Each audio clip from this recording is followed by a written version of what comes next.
The monic यानी money IQ में खुशामदीद, जहां हमारा मकसद आप सबके मालियाती शऊर को बेहतर बनाना है। आज का ये गहरा तज्जिया दरअसल गहरी मार्केट रिसर्च पर मबनी है, और आज हम एक ऐसी कंपनी पर बात करने वाले हैं जिसकी कहानी किसी थ्रिलर मूवी से कम नहीं। बिल्कुल। और ये कहानी सिर्फ आदाद व शुमार के बारे में नहीं है, ये एक प्योर सर्वाइवल की कहानी है। सही कहा। आज हम बात कर रहे हैं डेस्कॉन ऑक्सीकेम लिमिटेड की, जिसे हम DOLB कहते हैं। ये पाकिस्तान में हाइड्रोजन पेरोक्साइड बनाने वाली सबसे बड़ी कंपनी है, और हमारा मिशन ये है कि सुनने वालों को इस बात का इदराक हो कि एक बड़ी केमिकल कंपनी 2019 से लेकर 2026 तक के आलमी बहरानों और फॉरेन कॉम्पिटिटर्स के दबाव का मुकाबला कैसे करती है। हाँ, और इस सफर में उन्होंने जो फैसले किए वो बज़ाहिर तो बहुत अजीब लगते थे, लेकिन लॉन्ग टर्म में उनका बहुत फायदा हुआ। मेरी तहकीक के मुताबिक ये एक आम बिजनेस केस स्टडी से बहुत आगे की चीज है। हाँ हाँ, बिल्कुल। तो इस डीप डाइव को शुरू करने के लिए मैं एक मिसाल देना चाहूँगा। तसव्वुर करें कि एक गाड़ी हाईवे पर 120 किलोमीटर फी घंटा की रफ्तार से दौड़ रही है, और अचानक बिना गाड़ी रोके ड्राइवर कहता है कि भाई चलती गाड़ी का इंजन निकालकर नया लगाना पड़ेगा। हा, ये तो इम्पॉसिबल लगता है सुनने में। है ना? सुनने में ये इंतहाई खतरनाक स्टंट लगता है, लेकिन 2019 में DOL ने बिल्कुल यही किया, जब उन्होंने लोकल गैस से हटकर एक्सपेंसिव RLNG की तरफ शिफ्ट किया, और इस शिफ्टिंग की वजह से उनकी कॉस्ट अचानक आसमान पर पहुंच गई थी। असल में इस इंजन स्वैप वाली मिसाल में एक और मालियाती पहलू भी शामिल है, जो कि बहुत ज़रूरी है। 2019 में सिर्फ उनका एनर्जी सोर्स ही नहीं बदला था, बल्कि कंपनी का पूरा कैपिटल स्ट्रक्चर हिलाकर रख दिया गया था। अच्छा, वो कैसे? देखें, लोकल गैस रिजर्व्स खत्म हो रहे थे, और एक केमिकल प्लांट को चलाने के लिए गैस का प्रेशर हर वक्त बरकरार रखना ज़रूरी होता है। तो RLNG पर जाना उनकी मजबूरी थी। लेकिन जो सबसे हैरत अंगेज फिगर इस वक्त सामने आई, वो थी उनकी फाइनेंस कॉस्ट। राइट, मैंने पेपर्स में देखा था कि फाइनेंस कॉस्ट कोई 1300% बढ़ गई थी। बिल्कुल, 1373.70% का इजाफा हुआ था। ये देखकर तो किसी भी आम इन्वेस्टर के होश उड़ जाए। और ये इजाफा दरअसल एक इंटर कंपनी बोरोइंग की वजह से हुआ था। इंटर कंपनी बोरोइंग यानी किसी और कंपनी से उधार लिया उन्होंने? हाँ, उन्होंने 1100 मिलियन रुपए के प्रेफरेंस शेयर्स को रिडीम करने के लिए ये उधार लिया था। ओके, यहाँ मैं थोड़ा रुकना चाहूँगा, क्योंकि ये थोड़ा कंफ्यूजिंग है। मेरे जहन में प्रेफरेंस शेयर्स का मतलब होता है VIP स्टॉक्स, यानी इन इन्वेस्टर्स को सबसे पहले डिविडेंड मिलता है। हाँ, सही समझ रहे हैं आप। तो अगर DOL ने इन VIPs को उनका पैसा वापस करने के लिए उधार लिया, तो ये बज़ाहिर एक बहुत अजीब फैसला नहीं लगता? मतलब इक्विटी का बोझ उतारने के लिए उधार का बोझ क्यों लाद लिया अपने सर पर? हाँ, ये बहुत वैलिड पॉइंट है। बज़ाहिर ये कदम उल्टा लगता है, लेकिन कॉर्पोरेट फाइनेंस की दुनिया में ना, इस मैकेनिज्म को टैक्स शील्ड और कॉस्ट ऑफ कैपिटल की ऑप्टिमाइजेशन कहते हैं। टैक्स शील्ड, वो कैसे काम करता है यहाँ? मैं थोड़ा आसान लफ्जों में बताती हूँ। प्रेफरेंस शेयर्स पर जो आप डिविडेंड देते हैं, वो कंपनी के नेट प्रॉफिट से दिया जाता है, यानी टैक्स अदा करने के बाद जो रकम बचती है। राइट।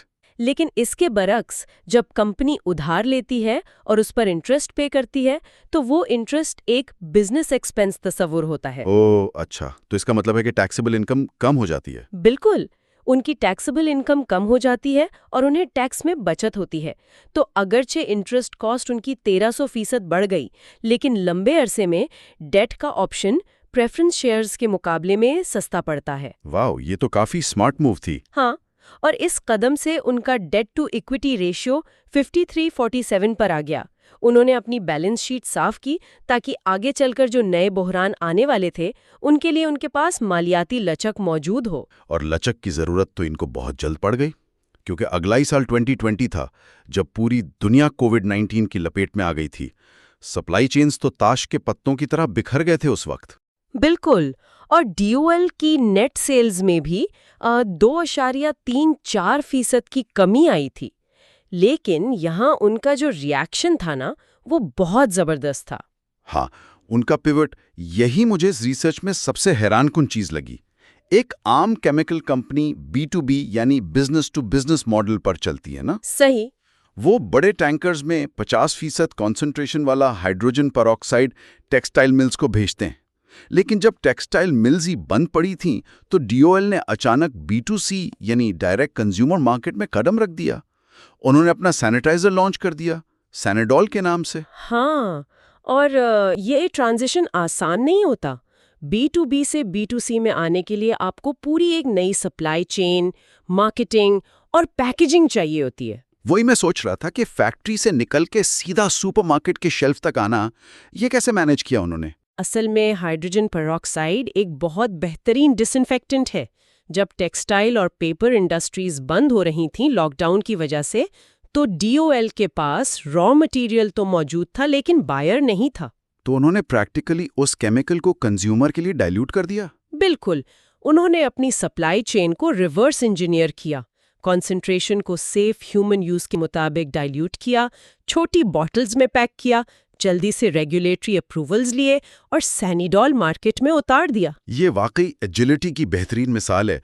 और मैंने पढ़ा कि इन्होंने टेट्रा पैक के साथ भी कोई डील की थी, एसेप्टॉक्स 35 के नाम से। हाँ, इन्होंने टेट्रा पैक पाकिस्तान के साथ एक कमर्शियल पार्टनरशिप की, और ये जो एसेप्टॉक्स 35 है, ये फूड और बेवरेजेस की पैकेजिंग को अंदर से स्टेरिलाइज करने के काम आती है। वाओ! तो मतलब जब आम लोग दुकानों से दूध और जूस के डब्बे खरीद रहे थे जखीरा करने के लिए, तो उस डब्बे को सेफ बनाने के लिए डीओएल का केमिकल इस्तेमाल हो रहा था। एग्जैक्टली उन्होंने डिमांड वहां ढूंढ ली जहां दूसरी इंडस्ट्रीज सिर्फ सप्लाई चेन के मसाइल का रोना रो रही थीं, और इसी हाइब्रिड मॉडल ने इन्हें 2020 में बचा लिया। सही। सेल्स कम होने के बावजूद उनका नेट प्रॉफिट 6.13% बढ़ गया, और क्रूड ऑयल की कीमतें गिरने का भी इनको फायदा हुआ, जिससे उनकी फ्रेट और पावर जनरेशन कॉस्ट कम हुई। तो जीपी मार्जिन यानी ग्रॉस प्रॉफिट मार्जिन भी बेहतर हो गया होगा। हाँ, इनका जीपी मार्जिन 32.60% तक पहुंच गया, और उन्होंने अपना डेट टू इक्विटी रेशो मजीद बेहतर करके 10:90 पर ले आए। ये तो बहुत परफेक्ट सर्वाइवल स्टोरी है ली है यहाँ तक। लेकिन अब कहानी में एक नया ट्विस्ट आता है। हम 2021 में दाखिल होते हैं और कोविड अभी गया नहीं है मुकम्मल तौर पर। हालात अभी भी अनसर्टेन हैं। सही। लेकिन डीओएल अचानक अपने प्लांट की कैपेसिटी बढ़ाने का फैसला कर लेता है और 2021 में उनका प्रॉफिट 33.39% गिर जाता है। यहां आकर मैं कंप्लीटली कंफ्यूज हो गया था। क्यों? मतलब जब हालात गैर यकीनी हों तो लोग अपने कैश रिजर्व्स बचा कर रखते हैं ना, लेकिन इन्होंने अपने अखराजात बढ़ा दिए। क्या ये अंधेरे में तीर चलाने वाली बात नहीं थी? प्रॉफिट का 1/3 हिस्सा गिर जाना तो खतरे की घंटी होती है। बज़ाहिर तो ऐसा ही लगता है, लेकिन इस प्रॉफिट ड्रॉप की वजह कोई ऑपरेशनल नाकामी नहीं थी।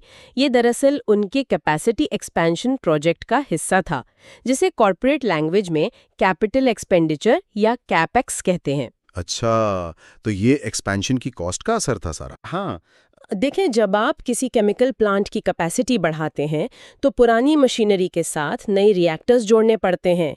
इस दौरान प्लांट को हफ्तों या कभी महीनों तक शटडाउन करना पड़ता है। ओह, मतलब प्रोडक्शन जीरो हो जाती है? बिल्कुल, प्रोडक्शन जीरो हो जाती है, लेकिन यूटिलिटी चार्जेस और फिक्स कॉस्ट तो अपनी जगह रहती है ना, और नई मशीनरी की डेप्रिसिएशन भी शुरू हो जाती है, जो अकाउंटिंग में प्रॉफिट को सीधा नीचे ले आती है। राइट।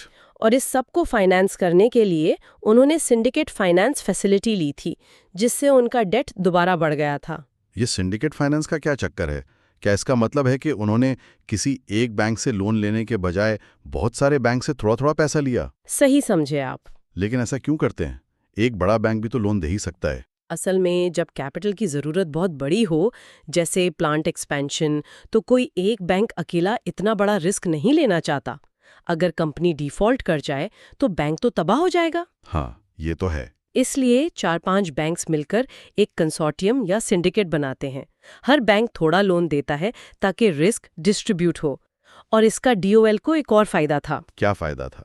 जब मल्टीपल बैंक्स राजी होते हैं तो इसका मतलब है कि बैंकिंग सेक्टर को कंपनी के फ्यूचर पर मुकम्मल ट्रस्ट है, और उनका ये ट्रस्ट बिल्कुल सही साबित हुआ 2022 और 2023 में।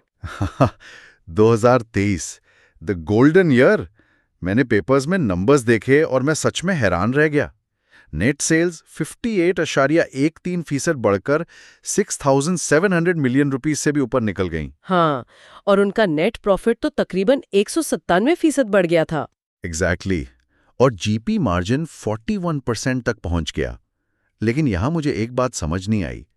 जब प्लांट बड़ा हो गया, प्रोडक्शन बढ़ गई, तो गैस और रॉ मटेरियल का खर्चा भी तो उसी हिसाब से बढ़ा होगा ना? बिल्कुल बढ़ा होगा। तो फिर इनका मार्जिन इतना ज्यादा कैसे फैल गया? प्रॉफिट मार्जिन तो वैसे का वैसा ही रहना चाहिए था टेक्निकली। यहाँ जो कॉन्सेप्ट अप्लाई होता है ना, उसे इकोनॉमिक्स में इकोनॉमीज ऑफ स्केल कहते हैं, और डीओएल ने इसका मास्टर क्लास दिया है। अच्छा, तो थोड़ा डिटेल में बताएं। देखें, फैक्ट्री चलाने की दो कॉस्ट्स होती हैं, एक फिक्स्ड कॉस्ट और एक वेरिएबल कॉस्ट।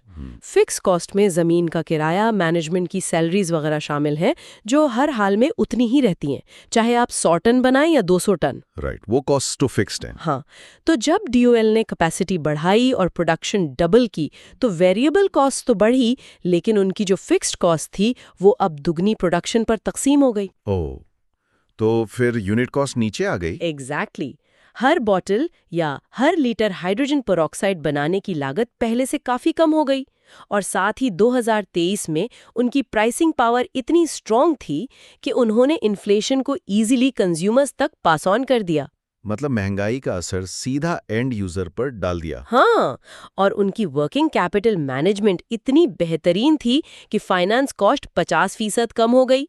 हालांकि उस वक्त मुल्क में इंटरेस्ट रेट्स आसमान से बातें कर रहे थे। कमाल है। यानी पहले बोहरान में इंजन स्वैप किया, फिर कोविड में सैनिटाइजर बनाकर सरवाइव किया, और फिर अनसर्टेनिटी में आधी कॉस्ट पर प्रोडक्शन डबल कर दी। बिल्कुल। ये तो लगता है किसी परफेक्ट बिजनेस बुक की स्टोरी चल रही है। लेकिन यहां से पिक्चर थोड़ी डार्क होना शुरू होती है, क्योंकि 2024 में हालात बिल्कुल पलट गए। हाँ, 2024 और फिर 2026 का पहला निस्फ इनके लिए बहुत संगीन साबित हुआ। 2024 में उनकी सेल्स 15.28% गिर गईं। ये बिल्कुल ऐसी बात है कि आपकी गाड़ी फुल स्पीड पर जा रही हो और अचानक हाईवे खत्म हो जाए। और इसकी वजह उनका कोई इंटरनल मसला नहीं था, बल्कि रशिया यूक्रेन जंग और आलमी सनती बहरान था। सही कहा। लेकिन इन रिसर्च पेपर्स में एक लफ्ज बार बार सामने आता है जिसने डोल को सबसे ज्यादा हिट किया, और वो लफ्ज है डंपिंग। हाँ, डंपिंग इनका सबसे बड़ा चैलेंज बन गया। मैं थोड़ा समझना चाहता हूं इसको। क्या डंपिंग का मतलब ये है कि किसी दूसरे मुल्क, मसलन बांग्लादेश, के पास घटिया क्वालिटी का या बचा कुचा केमिकल पड़ा था और उन्होंने कचरा साफ करने के लिए उसे हमारी मार्केट में फेंक दिया? नहीं, ये अजम्पशन थोड़ी सी गलत है। डंपिंग का ताल्लुक किसी बचे कुचे माल या घटिया क्वालिटी से नहीं होता। अच्छा, तो फिर क्या होती है डंपिंग? ये दरअसल मार्केट कैप्चर करने की एक इंतहाई अग्रेसिव और खतरनाक स्ट्रेटेजी होती है। मैं आपको एक तमसील से समझाती हूँ। जरूर। तसव्वुर करें कि आपके मोहल्ले में एक छोटी सी बेहतरीन बेकरी है जो 10 रुपए की रोटी बेचती है। ओके। एक दिन उस बेकरी के बिल्कुल सामने एक आलमी लेवल का मेगा सुपरमार्केट खुल जाता है। वो सुपरमार्केट वही रोटी 5 रुपए में बेचना शुरू कर देता है। ओह, यानी आधी कीमत पर। हाँ, अब उन्हें 5 रुपए में बेचकर नुकसान हो रहा है, लेकिन उनका मकसद प्रॉफिट कमाना है ही नहीं इस वक्त। तो उनका मकसद क्या है? उनका मकसद सिर्फ उस छोटी बेकरी को दिवालिया करना है। जब बेकरी बंद हो जाएगी तो वो मेगा सुपरमार्केट वही रोटी आराम से 20 रुपए में बेचेगा, क्योंकि अब उसका कोई मुकाबला ही नहीं बचा। वाह, ये तो प्रेडेटरी प्राइसिंग है। बिल्कुल। और 2024 और 2026 के शुरू में डीओएल के साथ आलमी कंपेटिटर्स ने यही किया। बांग्लादेश और कुछ दूसरे ममालिक की केमिकल कंपनियों ने अपना माल पाकिस्तान में अपनी लागत से भी कम कीमत पर बेचना शुरू कर दिया। ये तो फंसने वाली बात हो गई। अगर कोई जानबूझकर नुकसान उठाकर आपकी मार्केट में आ जाए तो आप अपना प्राइस कहां तक कम कर सकते हैं? रिजल्ट ये निकला कि डीओएल की नेट सेल्स मजीद 23% गिर गईं। हाँ, और जो ग्रॉस मार्जिन 2023 में 41% था, वो सीधा 19.65% पर आकर गिर गया। यानी मुनाफे का निस्फ से ज्यादा हिस्सा तो बस इस आलमी प्राइस वॉर में ही उड़ गया। ऐसे हालात में जब बाहर से सस्ते माल का हमला हो रहा था, तो डीओएल ने अंदर से अपना डिफेंस कैसे बिल्ड किया? यहाँ डीओएल ने 2 बड़ी ऑपरेशनल मूव्स लीं। एक तो बल्क पैकेजिंग और दूसरा सोलर पावर। सोलर पावर की लॉजिक तो मुझे समझ आती है कि ग्रिड की महंगी बिजली से जान छूट गई, लेकिन बल्क पैकिंग एक डिफेंसिव स्ट्रैटेजी कैसे हो सकती है? असल में बल्क पैकेजिंग लॉजिस्टिक्स और मटेरियल कॉस्ट को हेवीली रिड्यूस करती है। देखिए, जब आप केमिकल को छोटे ड्रम्स में पैक करते हैं तो हर ड्रम की प्लास्टिक कॉस्ट, सीलिंग और मैनुअल हैंडलिंग का खर्चा होता है। राइट। और जब इन ड्रम्स को ट्रक पर रखते हैं तो सिलिंड्रिकल शेप की वजह से ट्रक के अंदर बहुत सारी जगह ज़ाया हो जाती है। हाँ, ये पॉइंट है। लेकिन जब आप उसी केमिकल को बड़े आईएसओ टैंक्स या बल्क कंटेनर्स में डालते हैं तो पैकेजिंग का मटेरियल खर्च तकरीबन खत्म हो जाता है और एक ही ट्रक में ज्यादा वॉल्यूम चला जाता है। फी लीटर ट्रांसपोर्ट कॉस्ट नीचे आ जाती है। एग्जैक्टली और साथ ही जो उन्होंने सोलर पावर प्लांट्स लगाए उससे इनकी पावर कॉस्ट में मजीद कमी आई।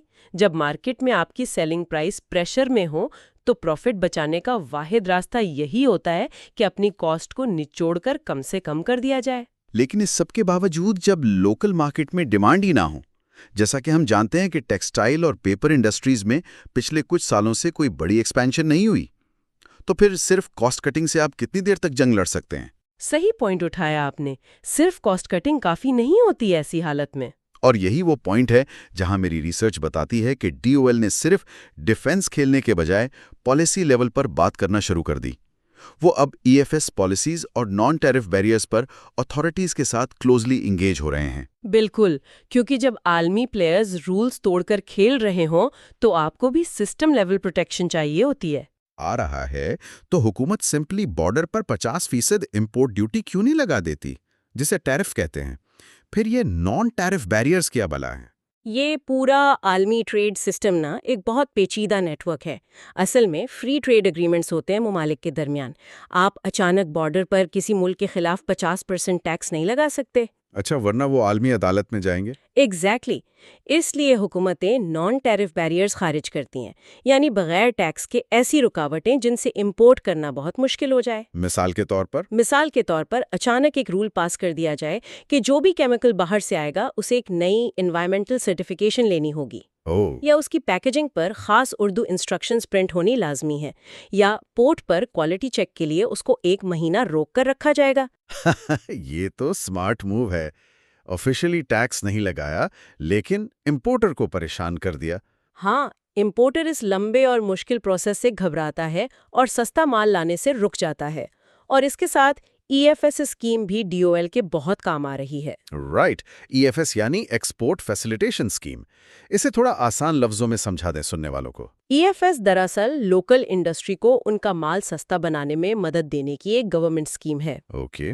अगर डीओएल हाइड्रोजन पेरोक्साइड किसी ऐसे लोकल टेक्सटाइल मिल को बेचता है जो अपनी बेडशीट्स बाहर एक्सपोर्ट करने वाली हैं, तो उस सेल को इनडायरेक्टली एक्सपोर्ट तस्वुर किया जाता है। और इससे डीओएल को क्या फायदा मिलता है? इस पर गवर्नमेंट डीओएल को अपने रॉ मटेरियल इंपोर्ट करने पर टैक्स में छूट दे देती है।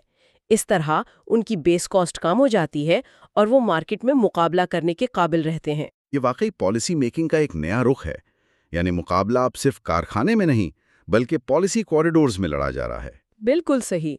और इसके अलावा इन्होंने अब अरेबियन रीजन में अपने प्रीमियम फूड ग्रेड वॉल्यूम को एक्सपोर्ट करने की मंसूबाबंदी भी कर ली है। यानी जियोग्राफिक डाइवर्सिफिकेशन, ताकि किसी एक मुकामी मार्केट की तबाही उन्हें पूरी तरह ना डुबा सके। हाँ, ये एक बाशऊर कॉर्पोरेट इदारे की निशानी है कि वो मुस्तकबिल के खतरों को पहले से भांप लें। बहुत आला।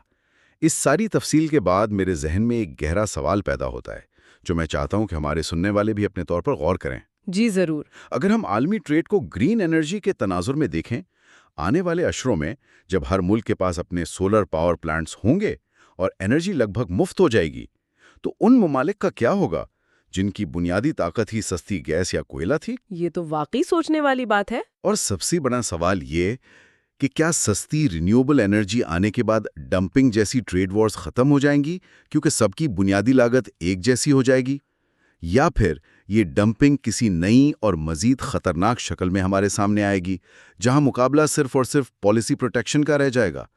ये ऐसी मंतक है जिस पर सनातों को गौर करना होगा। बिल्कुल, आने वाले वक्त में आलमी मार्केट का नक्शा बहुत तब्दील होने वाला है। मुनिक में आज की तहकीकी गुफ्तगू के लिए इतना ही। हमारा मकसद आपको आदाद शुमार के पीछे छुपे मालियाती शऊर को बेहतर तरीके से समझाना था।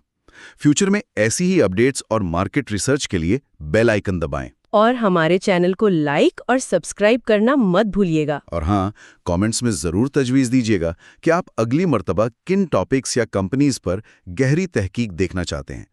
अगले तज्जिए तक के लिए मालियाती पहलुओं पर अपनी नज़र बरकरार रखिए। like and subscribe.